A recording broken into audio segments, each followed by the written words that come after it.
Ikhwas sekalian, saudara-saudariku, salat tahajud seperti kami sampaikan di pertemuan lalu adalah salat yang sangat penting. Ingat, kalau di pertemuan lalu kami sampaikan 4 keutamaan tahajud, hari ini saya tambahkan 2 dan 3 yang lain langsung dari Al-Quran. Ya, kemarin saya sampaikan 4 hal. 1, masih ingat Quran surah ke-17 ayat 79 sampai dengan 81 itu. Orang yang rajin tahajud akan mendapatkan 4 keutamaan yang tidak didapatkan oleh orang-orang yang tidak tahajud, sekalipun sholat fardunya begitu khusyuk. Di antum sholat fardu khusyuk, bagus, tapi nggak tahajud, nggak dapat 4 keutamaan itu. Ini sudah saya bahas panjang lebar di pertemuan lalu, saya hanya sebutkan cepat saja. 1, Allah akan mengangkat karir, pekerjaan atau aktivitasnya di tempat yang terbaik. Ya, jadi kalau antum misalnya pengusaha atau orang karir di kantor dan sebagainya, itu akan cenderung kemudian ditolong oleh Allah, diangkat ke tempat yang terbaik. Terbaik itu tidak harus puncak yang paling tinggi, direktur, tidak misalnya, tapi tempat yang bisa membuat nyaman hidup Anda, sholat bisa nyaman, bergaul juga nyaman, dan tenang kehidupannya. Mungkin level Anda nggak sampai puncak ya direktur utama, mungkin direktur 1, 2 gitu ya, tapi Anda dijauhkan dari hal-hal yang maksiat, dijauhkan. Sholatnya enak, punya ruangan nyaman dan sebagainya. 2, Allah akan bimbing setiap ahli tahajud. Allah akan bimbing sehingga menjalani awal pekerjaannya dengan begitu mudah. Wa rabbi adkhilni mudkhala sidqin. Ya Allah, tolong bimbing saya supaya mengawali pekerjaan dengan cara yang benar.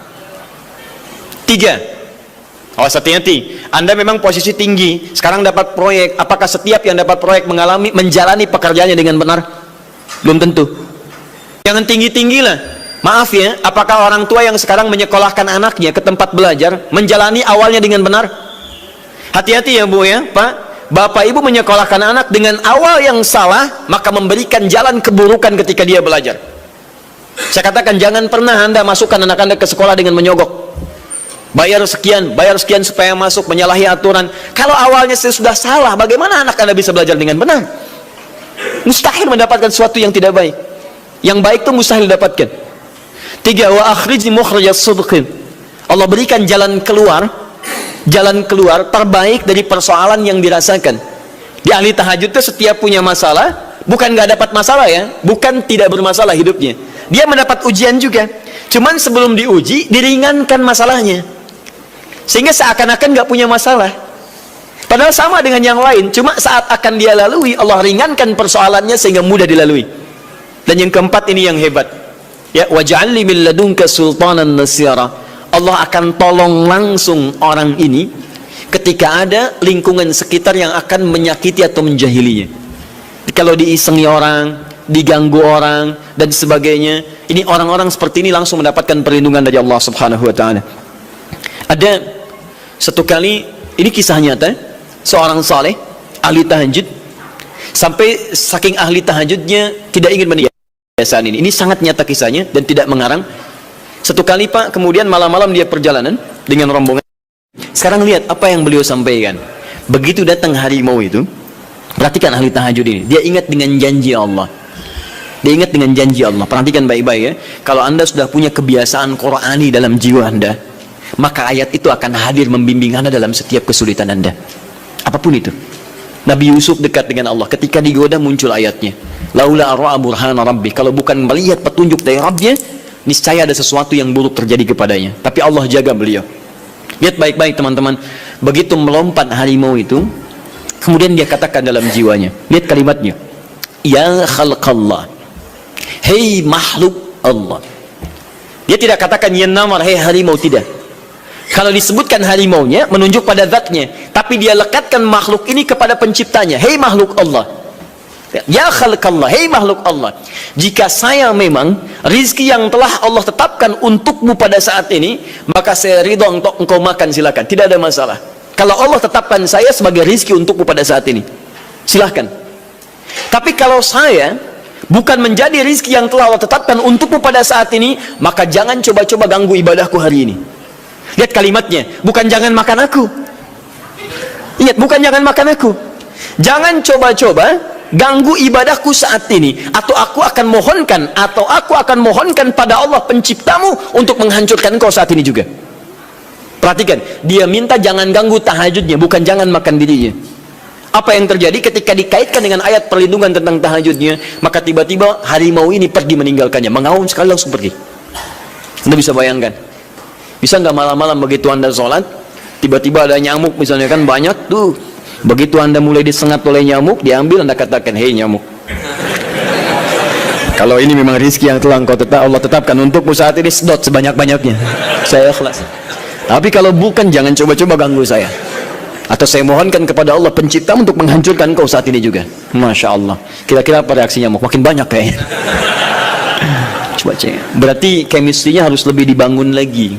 Tingkatkan. Itu waj'alni min ladunka sultanan nasara. Nah, maka teman-teman sekalian, dari 4 ini, kemudian Nabi menguatkan tentang itu sampai muncul ayat-ayat khusus dari Al-Quran untuk memberikan jaminan-jaminan. Ini tambahannya. Yang kelima, ini yang belum saya sampaikan pertemuan lalu. Kelima, sholat tahajud itu adalah kebiasaan ahli surga saat di dunia. Jadi kalau Anda ingin melihat ahli surga yang hadir di dunia, salah satunya lihat kebiasaan sholat malamnya. Bukan nonton bola. Dan tidak dikalahkan oleh bola. Dia nggak peduli mau Kroasia menang 2-1 lawan Inggris, dia nggak peduli.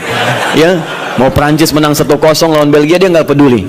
Pokoknya terserah, yang penting juaranya Prancis misalnya gitu kan. Tidak, dia nggak peduli mau siapapun, nggak ada masalah, dan tidak dikalahkan. Jadi kalau Anda ingin melihat kebiasaan ahli surga saat di dunia, lihat kebiasaan malamnya. Kalau dia bangun dan mengalahkan semua kebiasaan malam ahli dunia, maka itulah ahli surga. Salah satu kebiasaannya. Ya, kalau nanti turunan dari tahajud yang muncul, nanti saya terangkan. Yang berhasil tahajud ciri-cirinya begini. Jadi jangan dilihat setiap yang malam sholat itu disebut ahli tahajud, belum tentu, ada ciri-cirinya. Tapi ciri yang pertama, yang melekat kuat, kelihatan nampak, pertama adalah ciri ahli surga, dia memiliki kecenderungan untuk sering bangun malam. Dalilnya Quran surah ke-51 ayat 15 sampai dengan ayat ke-17-nya. Innal muttaqina fi jannatin wa 'uyun, sungguh di antara orang takwa itu nanti akan ada yang mendapatkan hadiah taman surga. Apa keistimewaannya? Akhidhina ma atahum rabbuhum innahum kanu qabla dzalika muhsinin. Sungguh kebiasaan mereka itu saat di surga, keutamaan surga, taman surga ini, mereka akan langsung mendapatkan semua kenikmatannya dari Allah langsung. Kalau surga lain diberikan lewildanun mukhalladun, pelayan surga. Di kalau antum ikhwan oleh bidadari surga, yang akhwat oleh pangeran-pangeran surga. Ganteng cantiknya nggak usah dibayangkan, tak terlukiskan. Ada hurun in, ada seperti mutiara, ada seperti berlian, oh indah sekali. Dan kata Nabi, mala ainan ra'at wala udhunun sami'at wala khatara ala qalbi bashar. Ya, enggak pernah dilihat di bumi. Dia mengantarkan bi aqwabi wa abariqa wa ka'sin min ma'in, bawa gelas-gelas yang berleburan mutiara, emas dan sebagainya. Enggak seperti ini, enggak ada merek Akhir TV di sana nanti, ya. Semuanya indah. Tapi enggak terbayang. Tapi taman surga tidak. Allah langsung yang berikan tanpa perantara. Kun fayakun, gak usah dibayangkan, laisa kamitslihi syai', ada seketika. Tapi yang hebat, apa kebiasaan ini? Kata Al-Quran langsung, ini Allah yang mempersaksikan. Innahum kanu qabla dzalika muhsinin, mereka itu ahli ihsan saat di dunia. Ayat 17-nya, kanu qalila minal laili ma yahja'un. Mereka itu malamnya sedikit tidurnya. Jadi punya kebiasaan bangun malam. Jadi kalau Anda, ini cara memahami ayat itu begini. Cara memahami ayat seperti ini, jangan mencari orang lain. Anda sendiri yang menjadi bagian dari ayat itu. Jadi itu diinformasikan pada kita sebagai tawaran, kita mau nggak berniaga dengan ayat itu? Mau nggak menjadi bagian dari ahli surga itu? Jadi jangan sibuk mencari kebiasaan orang. Kenapa Anda tidak membiasakan diri jadi bagiannya? Ya, jadi coba cek dari keluarga. Ada nggak sudah jadi bagian dari ahli surga di keluarga Anda? Sekarang pulang ke rumah, coba lihat dari sekian orang yang ada di rumah berapa yang bangun. Mula-mula cuma 2 orang menikah suami istri belum bangun. Allah kirimkan anak belum bangun. Sudah ada cucu belum bangun. 10 orang di rumah nggak ada yang bangun. Masa satu pun nggak ada yang jadi ahli surga? Ayo coba. Makanya karena saking tingginya ayat ini, Nabi sampai membangunkan istrinya, membangunkan menantunya, membangunkan anaknya Fatimah Az-Zahra, menantunya Ali bin Abi Thalib, dibangunkan oleh beliau, ayo bangun, bangun, bangun. Saking inginnya keluarga Nabi terpancar cahaya surga sejak mulai di dunianya. Teman-teman pulang ke rumah ya, coba lihat tuh. Anak-anak yang di pesantren kalau pulang dan sebagainya, malam bangun nggak dia? Coba biasakan, bangun, bangun, bangun, dan Anda akan rasakan hal yang sangat berbeda. 2, tadi tambah 1 ya, berarti 5. Sekarang yang ke-6, orang-orang yang rajin bangun malam itu orang-orang yang mendapatkan pujian langsung dari Allah Subhanahu wa ta'ala. Jadi kalau Anda ingin melihat orang yang dipuji Allah, itu lihat orang yang sering bangun malam, tahajud. Di antara dalilnya Quran surah ke-32 ayat ke-16, tatajafa junubuhum 'anil madaji' yad'una rabbahum khawfan wa tam'a wa mimma razaqnahum yunfiqun. Setelah kita sujud itu, ayat sajadah Allah terangkan, itu indah sekali kaitannya. Nih, di antara orang sujud ini ada yang lebih hebat lagi. Kalau Anda sholat subuh baca misalnya ayat sajadah, sujud, Allah terangkan, di antara sifat orang yang rajin sujud ini adalah orang-orang yang rajin tahajud. Tatajafa junubuhum 'anil madaji'. Mereka sering menghindari tempat tidur di malam harinya. Maksudnya apa? Rajin tahajudnya. Ada orang-orang yang dipuji oleh Allah Subhanahu wa ta'ala karena kebiasaan malamnya dia menghindarkan diri dari tempat tidur. Maksudnya bukan nggak tidur, rajin bangun malamnya, rajin bangun malam. Bapak Ibu kurang apa lagi ya? Kalau ada orang dipuji misalnya saat di dunia, presiden memuji seseorang, artinya presiden menyukai dia, artinya presiden menjamin kemudahan baginya. Kalau ada orang yang dipuji Allah, artinya Allah mencintai dia dan menjamin kemudahan dalam kehidupannya. Maka dekati orang-orang seperti ini. Saya sarankan kalau antum punya teman, ikhwan sekalian, sedang mabit misalnya atau tugas dinas keluar, tiba-tiba tengah malam di hotel dia bangun sholat, itu teman terbaik Anda. Saya katakan pada Anda, tandai orang ini dan dekati dia saat di kantor. Bangun ukhuwah dengannya, persahabatan dengannya. Maka ketika Anda mendekati orang-orang yang dipuji oleh Allah, maka Anda pun akan kedapatan bagian dari pujiannya. Karena mustahil orang yang dijaga oleh Allah mengajak Anda pada maksiat, itu mustahil.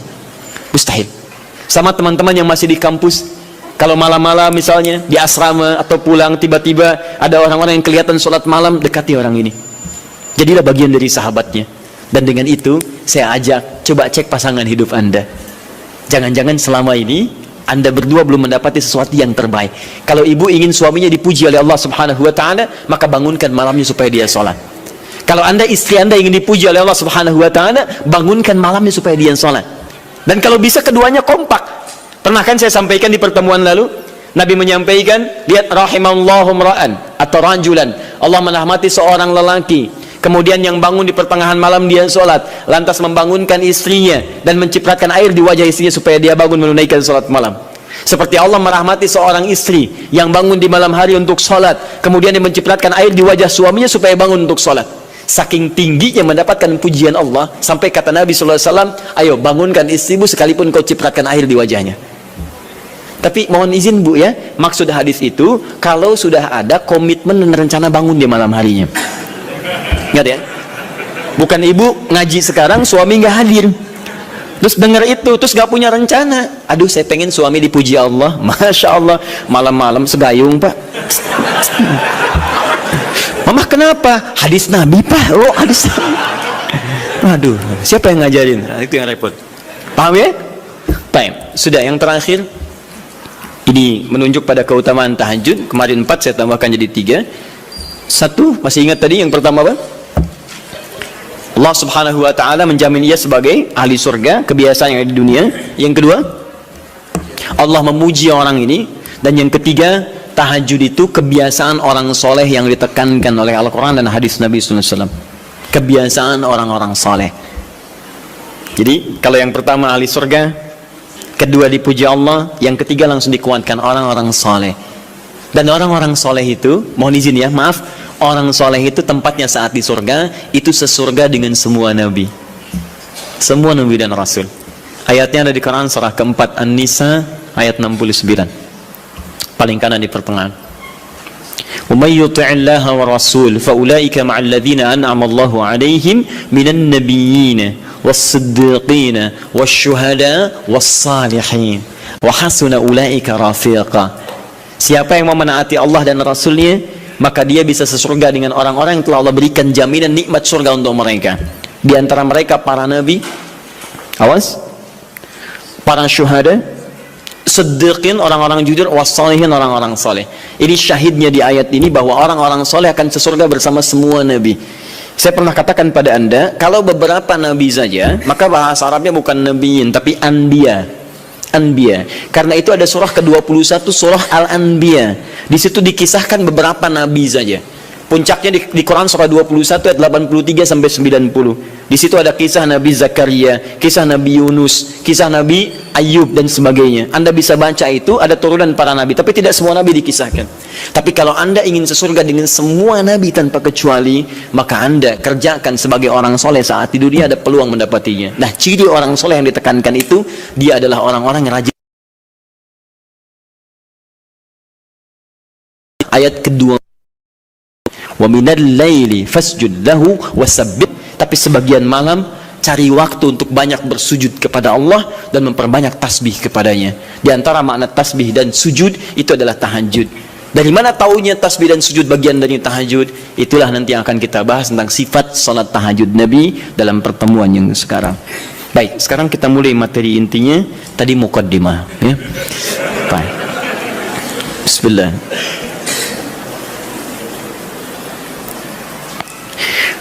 Bismillahirrahmanirrahim. Di pertemuan lalu kita telah bahas tentang jumlah rakaat salat malam.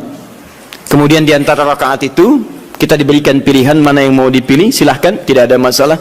Mau 11, mau 23, bahkan lebih daripada itu.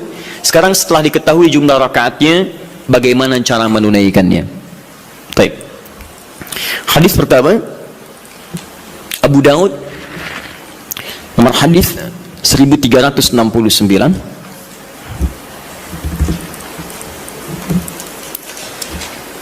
Kita ambil dua hadis dulu barangkali.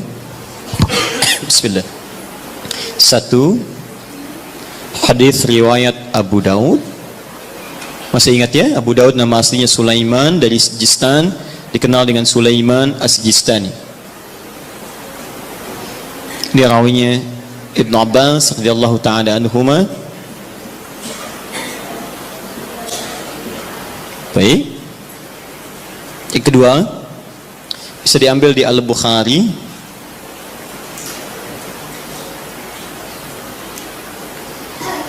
Nomor hadis dari 2008 bisa sampai 2012. Saya kasih jeda ke sini ke 2010-nya. Ini kebiasaan dengan Sayyidah Aisyah, kesini dengan Sayyidina Umar bin Khattab radhiyallahu ta'ala anhu. Tiga, bisa diambil hadis riwayat Muslim, nomor hadis 763. Kita ambil tiga dulu karena waktu kita agak terbatas hari ini.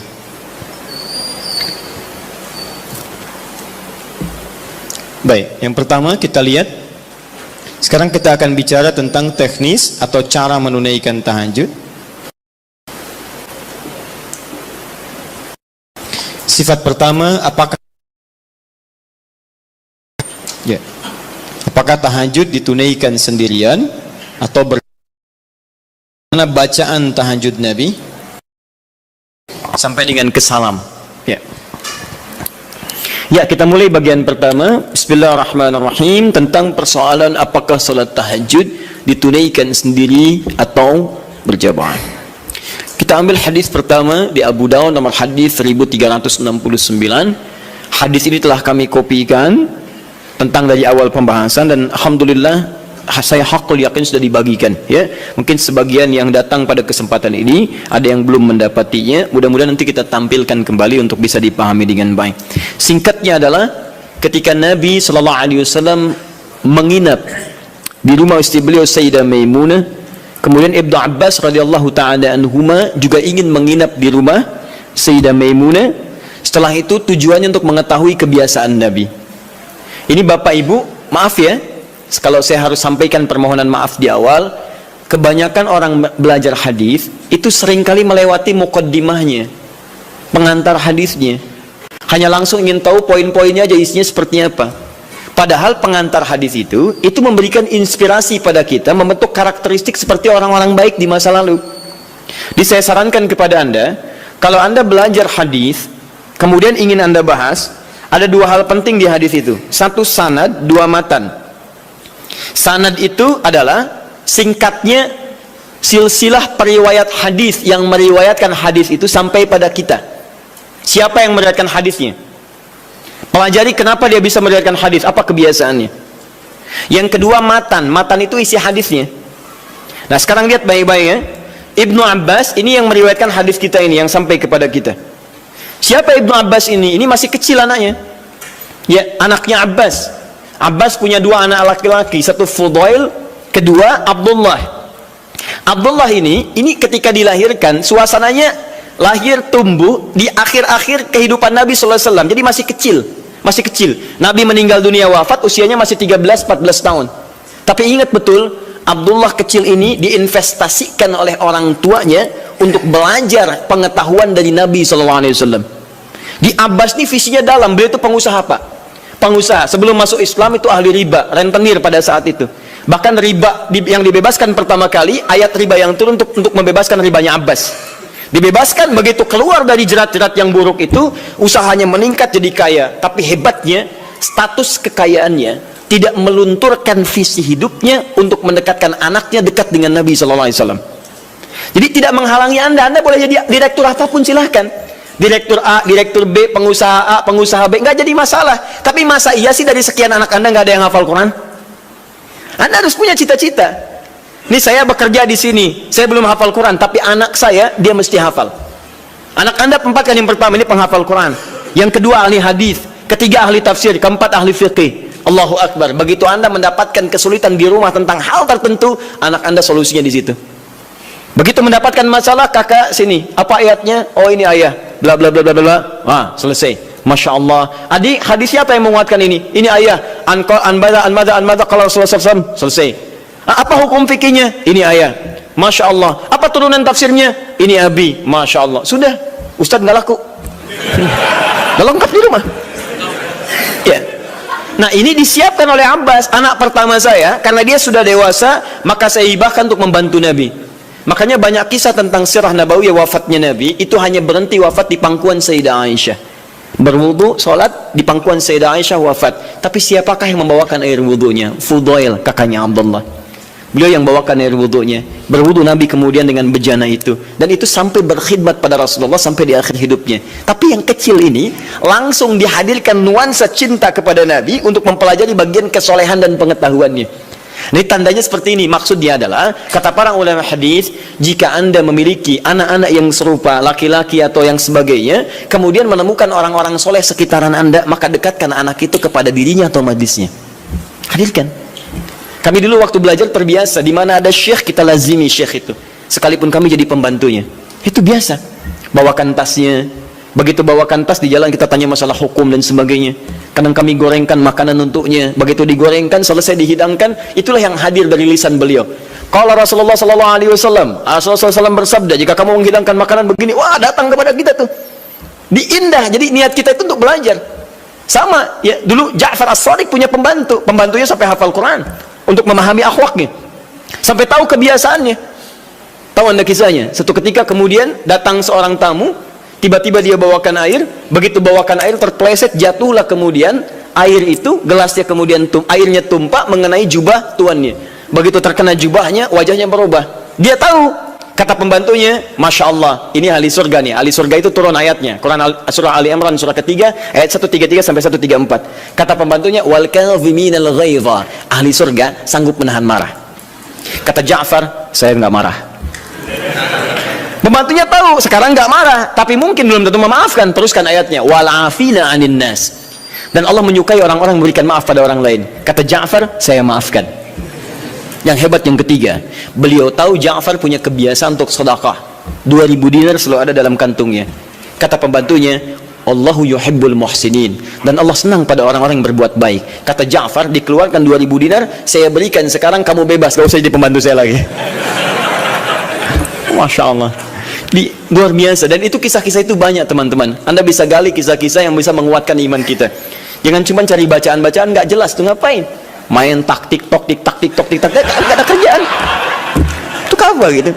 Saya aja bingung, ada orang sampai ngerjain ini, saya nggak tahu itu apa gitu ya. Cuma lihat di berita kok, kenapa gitu? Dan nggak ada faedahnya, kenapa sih? Kenapa nggak cari tentang kisah-kisah soleh orang dulu? terus praktekkan di rumah, bisa menguatkan iman kita. Nah, salah satunya Ibnu Abbas.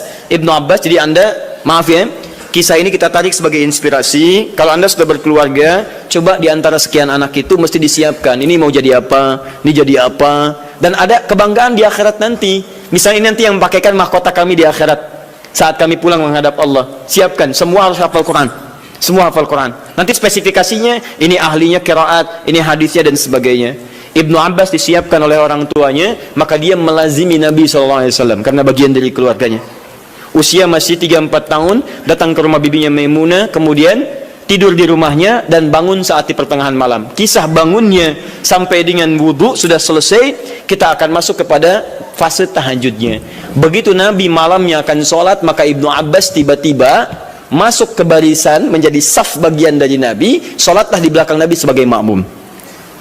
Lihat ya, jadi Nabi sedang sholat, saya ilustrasikan ya, misal ini sedang sholat, tiba-tiba Ibnu Abbas dari belakang ikut sholat sebagai makmum. Lantas ditarik oleh Nabi, disejajarkan oleh Nabi SAW dengan posisi beliau.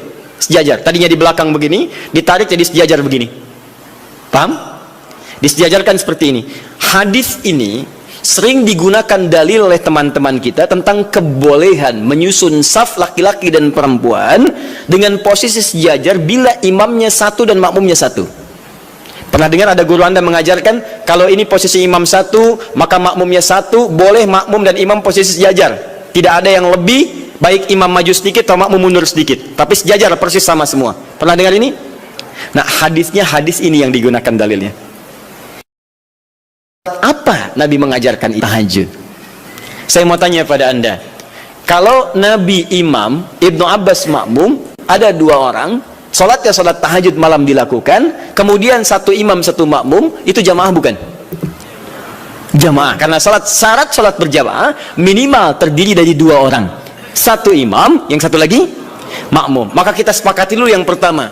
Yang pertama kita sepakati, dalam hadis ini ada petunjuk atau isyarat kebolehan menunaikan tahajud dengan berjamaah. Satu, bolehnya tahajud berjamaah. Nah, awas, di sini ulama sepakat ya, awas hati-hati. Tidak ada yang tidak sepakat. Jadi kalau Anda yang tidak sepakat, Anda sendiri yang salah. Ya, Nabi mengerjakan, sahabat mengiyakan, ulama sepakat. Anda Nabi bukan, sahabat bukan, ulama juga belum. Anda tidak sepakat, Anda siapa?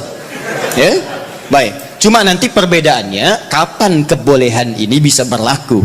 Hanya bedanya di situ saja nanti. Kalau jamaahnya sepakat boleh, tapi kapan dibolehkannya? Dalam suasana apa? Apakah dalam setiap waktu boleh berjamaah atau dalam keadaan tertentu berjamaah? Paham ya? Tapi saya ingin katakan bahwa ada kasus Nabi pernah sholat malam, kemudian ada makmum di belakang dan dibenarkan oleh Nabi. Kalaulah tahajud berjamaah itu dilarang, Nabi akan katakan, ngapain ikut sini, sebelah sana aja. Ya, misal, atau ini jangan berjamaah, ini tidak benar, yang bagus sendiri-sendiri aja. Ya, atau ngapain ikut bid'ah? Ya, tidak ya, baik, tidak. Tapi Nabi akan katakan, kamu sebelah sana, saya sini. Tapi ketika Nabi tidak melarangnya, bahkan menarik dan menyejajarkan, ini menunjukkan ada kebolehan dalam sholat berjamaah yang dimaksudkan. Jelas di sini? Paham ya? Awas hati-hati, saya ingin luruskan dulu karena sebagian sahabat kita, teman-teman kita menjadikan ini sebagai dalil bolehnya satu saf sejajar, tapi tidak pernah mengungkit sholat apa itu. Di Anda kan unik, Anda mengatakan boleh sejajar saf, makmum dengan imam. Kalau imam satu, makmum satu. Tapi Anda mengatakan tahajud gak boleh berjamaah, bid'ah. Padahal yang Anda gunakan dalilnya tentang dalil tahajud. Paham ya? Nah, jadi gini, kalau Anda cenderung pada satu pendapat tidak apa-apa, tapi kita harus jujur menyampaikan informasi. Ya, jadi kalau beda dengan yang lain tidak ada masalah sepanjang ada dalil. Ya, dan tidak usah mencela orang-orang lain. Kita punya pilihan, boleh, tapi jangan sampai pilihan kita kemudian menjelekkan orang lain, itu yang tidak bagus. Jelas? Baik. Jadi celaan tinggalkan, ibadah kerjakan. Itu yang dimaksud, ambil baiknya, tinggalkan buruknya. Dan tidak usah rame gitu kan? Nah, sini. Satu. Dalil kedua. Bismillah. Sayyidah Aisyah radhiyallahu taala anha diriwayatkan di Al-Bukhari dari nomor hadis 2008 sampai ke 2010-nya. 2012 untuk sahabat Umar bin Khattab radhiyallahu taala anhu. Ja'a ashabu Rasulullah sallallahu alaihi wasallam. Datang beberapa orang sahabat Nabi sallallahu alaihi wasallam. Fahum Abdullah bin Mas'ud radhiyallahu taala anhu, Hudzaifah al-Yamani radhiyallahu taala anhu, wa Ubay bin Ka'ab radhiyallahu taala anhu. Baik, datang beberapa sahabat Nabi sallallahu alaihi wasallam, di antara mereka adalah sahabat Abdullah bin Mas'ud, kemudian Hudzaifah al-Yamani, kemudian Ubay bin Ka'ab radhiyallahu taala anhum jami'an. Fasa'alu Sayyidata Aisyah radhiyallahu taala anha. Mereka bertanya kepada Sayyidah Aisyah, semoga Allah meridai kepada beliau, an sifati salatin Nabi sallallahu alaihi wasallam, tentang sifat salat malamnya Nabi sallallahu alaihi wasallam. Faqalat, maka beliau menyampaikan, riwayatnya cukup panjang ya, maka yazidu fi Ramadan wala fi ghairihi ada 11 rakaat. Ya, sepanjang tinggal di rumah saya, sepanjang bersama saya, perhatikan cara menerjemahkannya. Sepanjang bersama saya perhatikan baik di Ramadan atau di luar Ramadan, beliau tidak pernah lebih dari 11 rakaat. Ya, jadi 11 rakaat di Ramadan, di luar Ramadan 11 rakaat. Tapi tolong catat baik-baik ya, cara menerjemahkannya sepanjang bersama saya. Sedangkan Nabi, istrinya tidak hanya Sayyidah Aisyah. Tadi saya katakan ada Sayyidah Maimunah, ada Sayyidah Zainab dan sebagainya.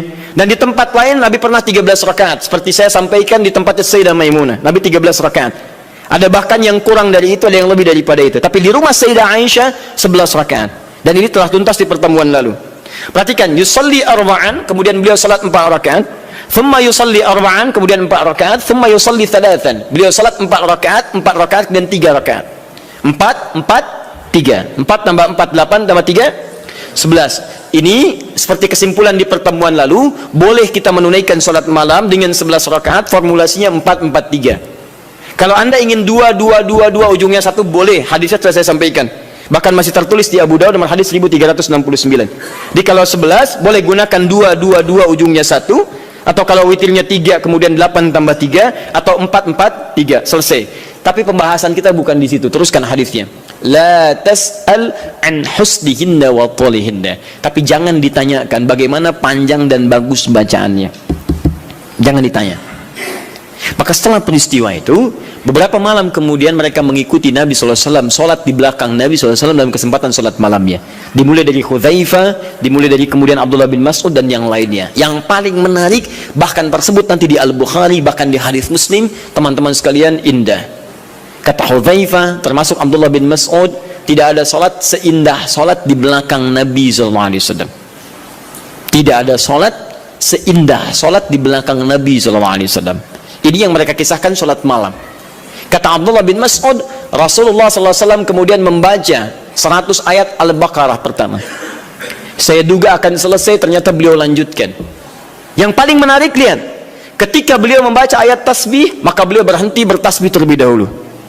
Ketika membaca ayat doa, maka beliau berhenti berdoa terlebih dahulu. Ketika kemudian sampai pada ayat-ayat perlindungan itu tentang berlindung dari neraka, dari azab dan sebagainya, maka beliau berhenti untuk berlindung kepada Allah dari semua keburukan itu dulu. Anda bisa bayangkan, nanti ketika masuk ke bacaan saya terangkan tentang makna ini. Tapi poinnya adalah, saya mau tanya pertama kali, 3 orang sahabat ini salat di belakang Nabi dalam kesempatan salat fardu atau salat sunnah? Sunnah. Salat sunnahnya siang atau malam? Malam. Malamnya tahajud atau bukan? Artinya boleh kemudian dalil ini bahkan tersebut di kitab yang sangat sahih, hadisnya sahih, menunjukkan kebolehan menunaikan sholat tahajud secara berjamaah. Paham? Baik. Ini dalil yang kedua. Ini dalil yang kedua. Tapi bagaimana pemahaman ulama dalam menafsirkan kebolehan ini? Karena jangan tafsirkan oleh kita sendiri, rujuk para ulama. Ibnu Majah nomor hadis 233. Innal ulama warathatul anbiya. Sungguh para ulama itu pewaris para nabi. Wa innal anbiya la yurithuna dirhaman wala dinaran walakinnahum yurithuna al-ilma. Sedangkan para nabi tidak pernah mewariskan dinar dan dirham, mereka mewariskan pengetahuan. Artinya, kalau ada ilmu yang pernah disampaikan oleh nabi, maka kita harus merujuk pada pemahaman ulama. Bagaimana mereka menafsirkannya? Paham ya? Awas, dan ulama itu luar biasa. Mereka belajar puluhan tahun. Imam Al-Bukhari itu menulis Sahih Al-Bukhari 16 tahun. Sebagian di Mekah disempurnakan di Madinah. Lalu Anda menyimpulkan dalam 16 jam, mustahil, ya? Nah, ini dalil-dalil tadi menunjukkan kebolehan sholat berjamaah. Lantas bagaimana memahami tentang kisah-kisah tadi dalam kebolehan yang dimaksudkan? Maka ulama terbagi pada 2 pendapat utama dari sini. Dan ini yang boleh kemudian kita amalkan dalam kehidupan. 1,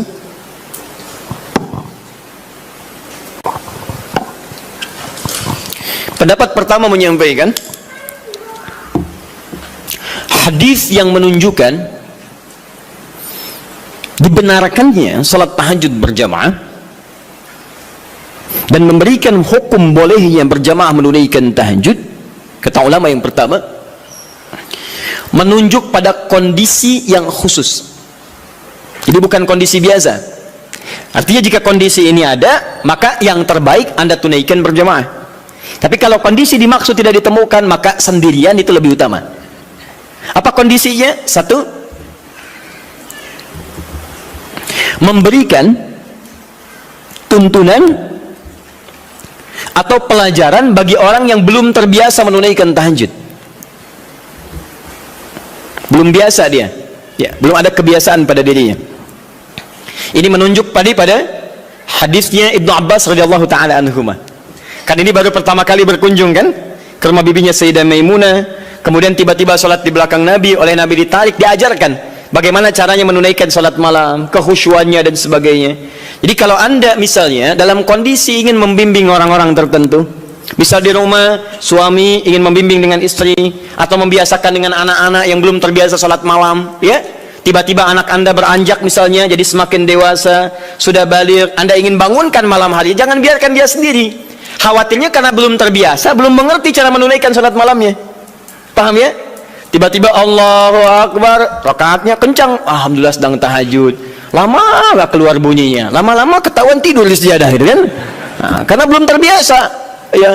Allahu Akbar, baca surat, sudah baca surat, ruku Allahu Akbar, begitu sami Allahu liman hamidah, kedengaran dari samping gol, ya, berubah suasana hidupnya. Salatnya ditinggalkan, kemudian langsung update status. Itu kan repot juga, ya, kekinian karena belum terbiasa menunaikan dia. Maka seperti Nabi membimbing Ibnu Abbas radhiyallahu taala anhuma, Anda boleh hidupkan saat di rumah, anak Anda bangunkan, yuk bangun yuk, malam kita tahajud. Kenapa Pak mesti tahajud? Kan kita udah banyak sholat. Misalnya, sayang, Allah menjamin kalau kita tahajud, kita sekeluarga masuk surga. Allah sudah menjamin surga kita di dunia, tapi Allah belum menjamin surga kita di akhirat. Bapak takut kalau di dunia kita bersama, di akhirat kita berpisah. Alhamdulillah, tidak ada yang bisa menyatukan kita kecuali amal soleh kita. Yuk bangun, tolong papa mama supaya memudahkan hizab saat di akhirat. Bangun. Kenapa Pak mesti bangun? Kan capek. Sayang, justru ketika kamu sholat sekarang, hidup kita besok akan dimudahkan oleh Allah. Allah sudah berjanji, kalau kita bangun malam ini, maka pekerjaan kamu besok akan mudah, sekolah kamu akan mudah, pelajaran kamu akan mudah, dan seterusnya. Maka teman-teman cari aura-aura positif untuk menghidupkan itu. Bangun malam itu indah. Itu indah.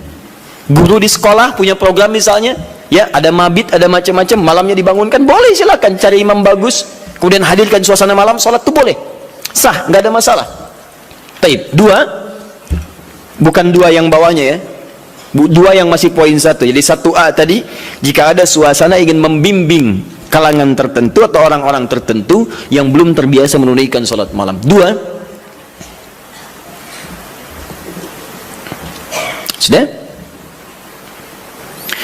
dalam rangka melatih atau menghadirkan kekhusyuan, dalam rangka melatih atau menghadirkan kekhusyuan,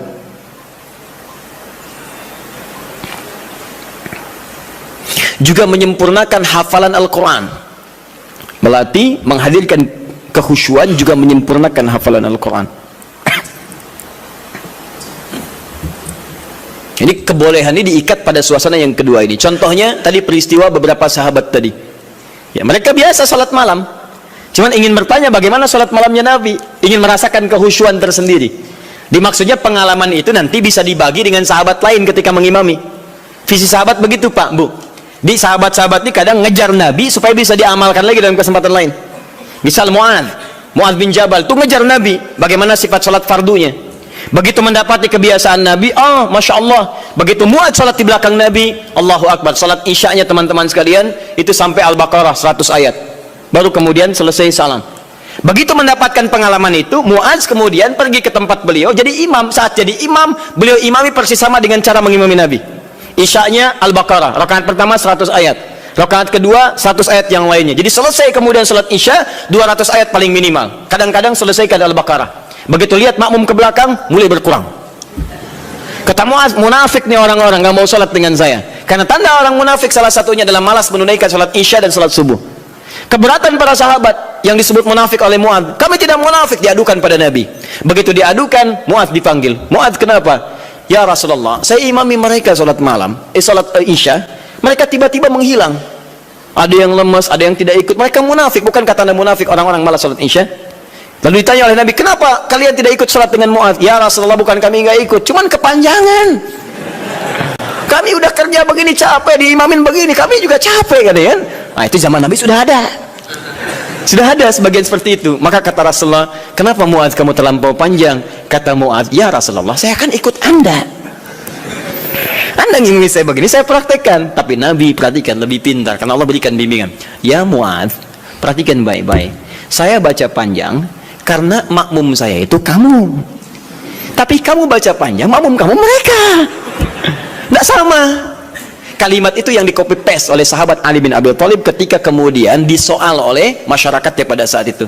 Kata rakyatnya, Ali, kenapa pemerintahan kamu banyak masalah? Pemerintahan pada masa Utsman tidak begini. Umar lebih bagus daripada ini. Abu Bakar lebih bagus lagi. Pemerintahan kamu banyak masalah. Kata Ali, waktu Abu Bakar, Umar, Utsman, rakyatnya saya. Tapi waktu saya, rakyatnya kalian. Itu masalahnya. Paham ya? Baik.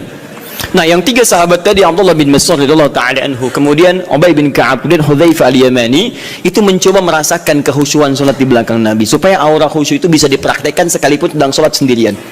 Berapa lama sih salat Nabi itu? Berapa panjang? Penasaran kok disebutkan panjang aja, jangan tanya panjangnya. Saya pengen ikut. Berapa lama sih? So, seperti apa bacaannya? Itulah yang kemudian mereka dapatkan dan diabadikan oleh Imam An-Nawawi. Antum beli kitab At-Tibyan. Saya ada beberapa yang bahasa Arab, seingat saya yang di terbitan Darul Kutub Al-Islamiyah warna merah marun, itu halaman 37, paling kanan sebelah atas, paragraf pertama baris 1 sampai 3. Itu teman-teman sekalian, kata Imam An-Nawawi, sepeninggal Nabi, semua sahabat Nabi yang profesi apapun, maaf ya, yang pedagang, yang pengusaha, yang birokrat, yang diplomat, itu tidak pernah meninggalkan kebiasaan sholat malam dan kebiasaan mereka sampai khatam Al-Quran. Sholat malam ya. Uthman bin Affan, Tamim Ad-Dari, Abdurrahman bin Auf dan sebagainya. Mereka orang-orang kaya, orang sukses, kaya. Abdurrahman bin Auf kapaknya terbuat dari emas, hartanya banyak, tapi tidak menghentikan kerinduannya untuk menunaikan tahajud. Antum sekaya apa dibandingkan beliau? Dan berapa kali dikalahkan oleh rasa kantuk dan yang lainnya. Orang kaya sekarang belum tentu ada yang kapaknya terbuat dari emas. Tanyakan Bill Gates, orang paling kaya sekarang, istrinya Melinda Gates. Tanyakan, punya kapak nggak? Belum tentu punya. Minyak angin aja nggak punya, cap kapak ya. Jadi itu ya. Jadi kalau Anda ingin merasakan misalnya kehusyuan, kenikmatan sholat, Anda boleh malam datang, misalnya ada imam yang bagus, bacaannya indah, sehingga beberapa bagian tertentu terces lagi, ya enak, dapat imam bagus. Seperti saat Ramadan Anda mencari imam yang bagus, itu boleh. Ada kebiasaan-kebiasaan di teman-teman, terutama Masya Allah, anak-anak pesantren Hidayatullah itu. Demi Allah saya katakan, itu diantara kebiasaan mereka pada umumnya tidak pernah meninggalkan tahajud malam, terkhusus malam Jumat. Anak-anak itu tuh yang luar biasa. Jarang diekspos ya, tapi saya sampaikan supaya kita ikuti kebiasaan itu. Antum boleh misalnya satu malam cari waktu, terus imam yang bagus, sholat tiba supaya mendapatkan kehusuan tersendiri, itu sah dilakukan. Seperti para sahabat pernah melakukan. Dalilnya ini hadis sahih, dibenarkan oleh para ulama dan sah hukumnya. Ini kata para ulama yang pertama, dibolehkan sholat tahajud berjamaah dalam konteks ini saja. Ini yang tekstual. Di luar ini, kerjakan masing-masing. Jelas sampai sini? Baik. Yang kedua, berpendapat para ulama, hadis ini menunjukkan kebolehan mutlak berjamaah. Tak perlu diikat oleh kondisi. Artinya kalau mau jamaah, jamaah aja.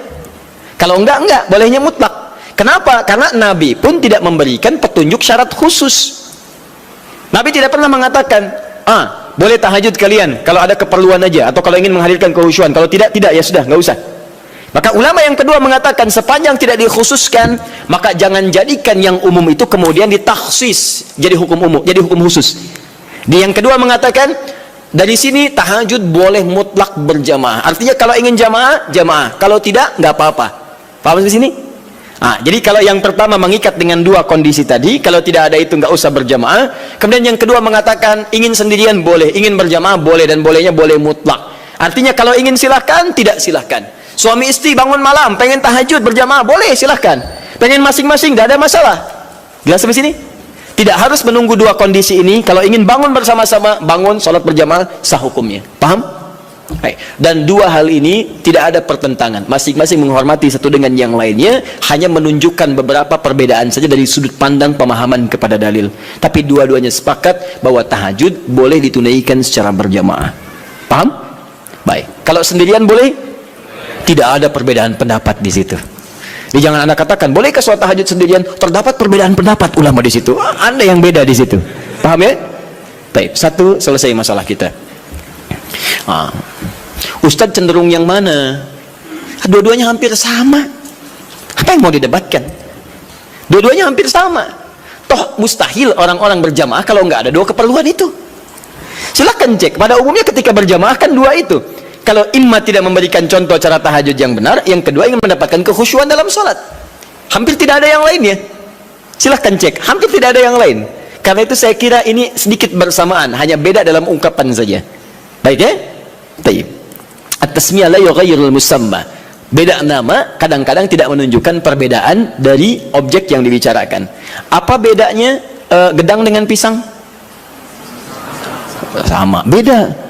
Kalau bahasa Indonesia gedang itu, bahasa Sunda pepaya, dengan pisang itu cau. Baik ya. Nah, tapi kalau di Jawa disebut gedang itu pisang. Ya, bendanya sama, menunjuk pada benda yang sama, hanya ungkapan yang berbeda. Baik, masalah kedua. Ini terakhir. Apa bacaan yang biasa dibaca oleh Nabi dalam tahajudnya, terutama surat apa yang beliau biasakan baca? Baik, saya mau mulai dulu. Kalau Al-Fatihah tidak akan saya bahas.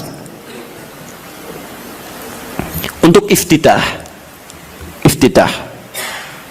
pembuka ringan, ada 12 doa iftitah. Iftitah atau istiftah? Iftitah. Baik, satu iftitah, dua istiftah. Satu atau dua yang benar? Yang satu angkat tangan. Yang dua? Anda maunya apa sebetulnya? Satu tidak, dua tidak. Baiklah. Alhamdulillah, hari ini spesial. Tulis sendiri, ngapus sendiri, terangkan sendiri, milih sendiri. Tayyib. Ke atas saja ini. Satu iftitah. Dua istiftah. Ini istiftah. Satu atau dua? Satu yang ini ya. Baik, yang ini benar tidak? Tayyib. Kalau tidak tahu katakan Allahu a'lam. Baik. Dua-duanya benar tulisannya. Betul. Satu iftitah, dua istiftah. Benar tulisannya. Apa perbedaan keduanya? Satu iftitah itu lebih sedikit hurufnya dan lebih pendek bacaannya dibanding istiftah. Tidak percaya baca. Iftitah satu, dua istiftah. Lebih banyak mana hurufnya, satu atau dua? Dua. Panjang mana? Sekarang kita pakai menggunakan ilmu bahasanya, ilmu lughah. Kaidah berkata, ziyadatul mabna tadullu ala ziyadatil ma'na. Ketika hurufnya bertambah, maka menunjukkan maknanya pun lebih luas. Jadi kalau ada huruf lebih panjang, maka maknanya lebih panjang dibandingkan dengan yang hurufnya sedikit. Artinya kalau iftitah itu pembuka yang ringan, singkat, padat. Kalau istiftah pembuka yang agak panjang, kalimatnya lebih panjang dari yang pertama. Nah, Bapak Ibu sekalian, doa pembuka dalam sholat sebelum Al-Fatihah itu ada 12 jenis, 12 ragam. Ada yang pendek, ada yang panjang. Ada yang pendek, ada a'udzubillahi samil alim minasyaitonir rajim min hamazihi wa nafthihi wa nafthihi. Sudah selesai. Allahu akbar kabira, walhamdulillahi katsira, subhanallahi bukratan wa asila. Selesai. Awas, hati-hati ya. Nanti kita belum hapus nih. Nanti kalau sudah saya katakan hapus, nanti insyaallah akan dihapus. Khair insyaallah. Semoga Allah ampuni dosanya. Tulis lagi. Baik. Jadi kalau pendek ada Allahu akbar kabira, alhamdulillahi katsira, subhanallahi bukratan wa asila. Ada. Yang panjang ada. Allahumma ba'id baini wa baina khataayaya kama ba'adta bainal masyriqi wal maghrib. Allahumma naqqini minal khataaya, dan seterusnya. Misal ada lagi yang wajjahtu wajhiya lillazi fatara samawati wal ardh, dan seterusnya. Itu panjang. Ya. Allahumma ya Rabb Jibril wa Mikail, itu panjang. Jadi kalau panjang disebutnya istiftah, kalau pendek disebut iftitah. Itu penting dipahami dulu nanti, karena dalam kitab-kitab fiqih kadang disebut iftitah, kadang disebut istiftah. Kita mesti paham. Nah, sunnahnya di mana ini ditempatkan, kapan baca yang iftitah pendek, kapan baca yang panjang. Maka saya sampaikan pada Anda, kebiasaan Nabi kalau beliau sholat dalam situasi yang sedang dikejar oleh aktivitas yang lain, misal safar atau kondisi mendesak, maka beliau tidak pernah membaca yang panjang-panjang, singkat. Allahu akbar kabir, alhamdulillah katsira, subhanallah bukratan wa asila, selesai. Kalau Anda baca wajah itu setelah itu artinya dua doa digabungkan jadi satu. Jelas ya? Tayyib. Kalau kemudian Anda bacakan a'udzubillahi samil alim minasyaitonir rajim min hamadzi wa nafthihi wa nafthihi, selesai. Pendek, itu yang iftitah. Jadi kalau Anda dalam sholat-sholat di qasar, saat safar, jangan baca yang panjang-panjang. Sholatnya aja di qasar, kenapa iftitahnya dipanjangin? Kadang bahkan nggak dibaca sama sekali. Seperti dalam sholat tarawih, lebih pendek lagi. Ya, jadi dan seterusnya. Di teman-teman itu penggunaannya. Kalau dalam sholat-sholat fardu baca yang menengah, Allahumma ba'id dan sebagainya. Tapi dalam sholat malam, apalagi dalam sholat sendirian, yang kekhusyuan terjadi antara pribadi dengan Allah, tersambung dengan Allah Subhanahu wa taala, maka Nabi seringkali memilih yang panjang dalam iftitahnya. Maka dipilihlah kemudian yang istiftah. Allahumma ya Rabb Jibril wa Mikail dan seterusnya, atau yang wajjahtu wajhal ladzi fatara as-samawati wal arda hanifan musliman wa ana minal musyrikin dan seterusnya. Itu panjang. Itu boleh. Bacakan, pilih yang paling panjang sehingga ada getaran-getaran pada jiwa. Ada semacam warming up, kita lebih tersambung dulu sebelum membaca surat-surat yang lainnya. Ini koreksi ya bagi diri saya pribadi dan juga pengingat bagi Bapak Ibu sekalian. Maaf sebesar-besarnya. Ada sindiran halus dalam Quran tapi begitu tajam maknanya. Umumnya orang sholat, bahkan ada yang tidak memahami apa yang dibaca dan dilakukan dalam sholatnya. Masalah kita sekarang, kenapa orang sholat belum menghadirkan kehusyuan? Karena umumnya banyak orang yang masih belum paham apa yang dibaca dalam sholatnya. Bagaimana sholat kita bisa khusyuk kalau kita nggak ngerti apa yang dibaca? Saya mohon Bapak Ibu sekalian, cobalah dalam sepekan misalnya, hari ini saya mau paham iftitah dulu, supaya ketika saya paham, saya bacakan, ada getaran pada jiwa saya. Sahabat Abu Bakar saja itu baru takbir Pak, takbir itu sudah gemetar dan menangis. Baru Allahu Akbar.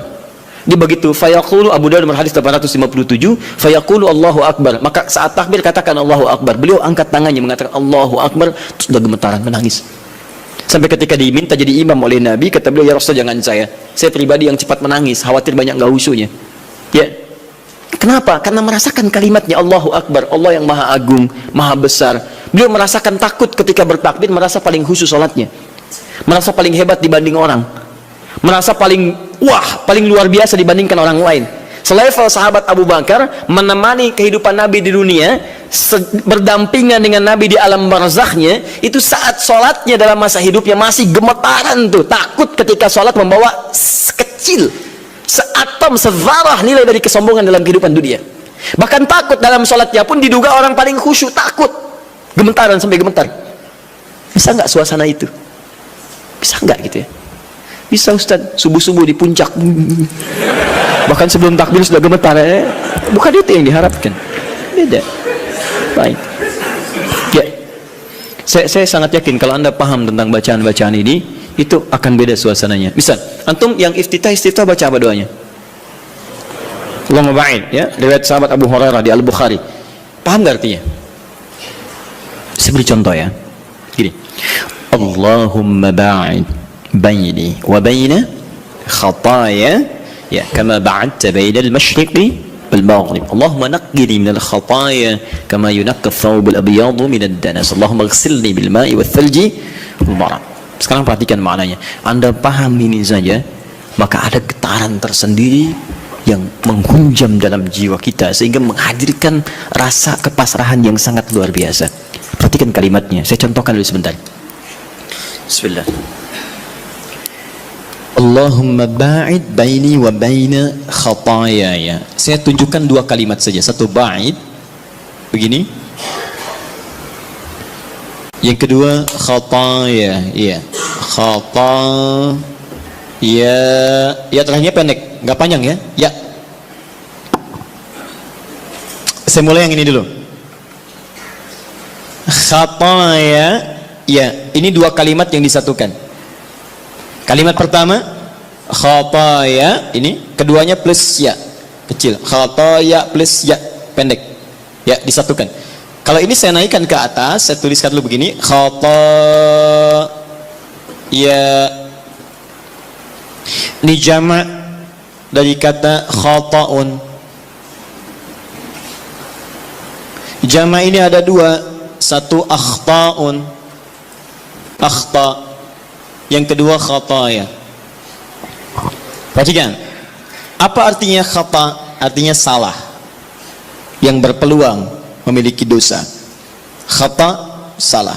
Ada di antara kita yang tidak punya salah? Boleh angkat tangan? Saya langsung pulang. Ya, beliau lebih berhak menyampaikan tausiah. Tapi ada yang hari ini kesalahannya sedikit, yang banyak, sangat banyak, saking banyaknya nggak bisa angkat tangan, gitu kan? Baik, sekarang ganti. Ada yang ingin masuk surga, boleh angkat tangan? Saya doakan dipercepat. Baik. Alhamdulillah. Baik. Yang surganya Firdaus boleh angkat tangan?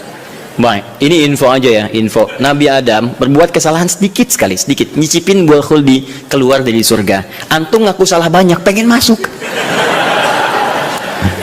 Maka kita harus punya amalan lebih daripada apa yang pernah kita lakukan dari kesalahan. Khata ini salah, sekali salah. Kalau kesalahannya banyak, saya ilustrasikan begini. Kalau ingin mengukur kesalahan, jangan jauh-jauh dulu, tubuh kita dulu. Ini mata nih, mata. Hari ini aja berapa kali salahnya? Salah lihat. Sudah ada istri, dilihat istri orang. Ibu juga begitu, udah ada suami, dia suami orang. Kenapa suami saya nggak seperti Ustadz ya? Suami ibu. Ya. Paham ya? Nah, itu baru mata, belum telinga, belum lisan, belum pikiran dan sebagainya. Paham ya? Nah, kalau kesalahannya jadi banyak, tapi masih bisa dihitung, itu akhta namanya. Akhta, salah, tapi masih terhitung. 1, 2, 3, 4, 10. Hari ini 50 salah. Ya Allah, berarti saya harus cari 50 amalan untuk menutup yang salah ini. Salah harus ditutup oleh soleh. Berarti saya harus mengerjakan amal soleh untuk menutup yang salah. Bagaimana caranya? Ingat, cari amalan yang cerdas ya. Cerdas. Yang amalan ringan tapi pahalanya banyak. Kalau kesalahan itu kan 1 kali salah dihitung 1 kan? Tapi kalau amalan kebaikan 1 dihitung berapa? 10. Cari lagi amalan yang berlipat seperti bacaan Quran. Bacaan Quran itu 1 hurufnya 10 kebaikan. Jadi begitu Anda melakukan, tak sadar nih ada kesalahan nih 30 misalnya, begitu Anda baca Quran alif lam mim, yang bukan dosa besar, alif 1 huruf, lam 1 huruf, mim 1 huruf, di hadis Nabi At-Tirmidzi hadis 2910, ya kan? Maka seketika yang kita nggak duga salah itu dihilangkan oleh Allah, hilang. Makanya nggak baca Quran sehari itu rugi. Demi Allah rugi saya katakan, karena dia nggak sadar beberapa kesalahan dia tidak tergugurkan dalam kesehariannya itu. Coba kalau mau hitung-hitung, aduh saya salah 5 nih, berarti harus saya tutup nun, selesai. Bang, itu orang hitungan. Balik sini. Tapi kalau Anda merasa seperti tadi, aduh nggak terhitung nih, banyak kesalahannya, nggak bisa keukur, maka rubah jamaknya menjadi jamaknya yang kathrah, khataya. Jadi ada jam'ul qillah, jama' tapi masih bisa terhitung. Ada jam'ul kathrah di ilmu nahwu, jama' tapi sulit untuk dihitung saking banyaknya, banyak. Rubah kalimatnya dari akhta jadi khataya. Paham? Nah, terus Anda ngaku, saya memang mengakui ya Allah banyak salah seperti tadi itu. Ngaku banyak, mata salah, telinga salah, kaki salah, semua salah ya Allah, saya ngaku banyak salahnya. Amal saya sedikit. Kalau Anda mengakui kesalahannya, tambahkan ya kecil di ujung kalimat khatayanya. Maka khataya ya. Ini kalau kalimat itu disatukan khataya ya, maknanya saya mengakui saya banyak salahnya. Nah, kalau Anda ingin dihapuskan, dijauhkan dari kesalahan itu sejauh-jauhnya, maka sesuatu yang dijauhkan sejauh-jauhnya bahasa Arabnya ba'id. Ada tasydid ba'id, ada pakai alif ba'id. Kalau tasydid begini, ini di ilmu lugah ya, ba'id ada tasydidnya ini. Itu artinya jauhkan tapi masih kelihatan. Wallahi ikhwah ba'id as-sa'an nih. Teman-teman tolong jauhkan jam itu dari saya. Anda jauhkan misalnya, tapi saya masih lihat, itu pakai tasydid, ba'id.